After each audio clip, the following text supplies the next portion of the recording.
We're in a little tiny, shallow, clear spring creek, and you notice that when I'm casting, I don't let my fly drift very far.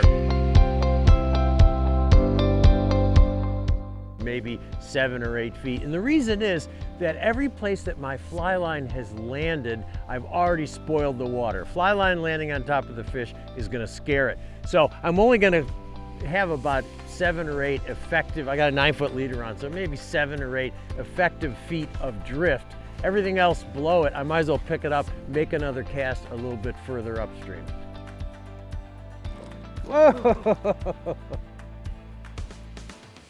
There's some small caddisflies hatching on the water, and one fish was rising, and I had a big caddis, like a 14, and the fish were taking like an 18. There was only one fish, and I was too lazy to put on a smaller dry fly, and I just stayed with a smaller nymph, a little pheasant tail, and that took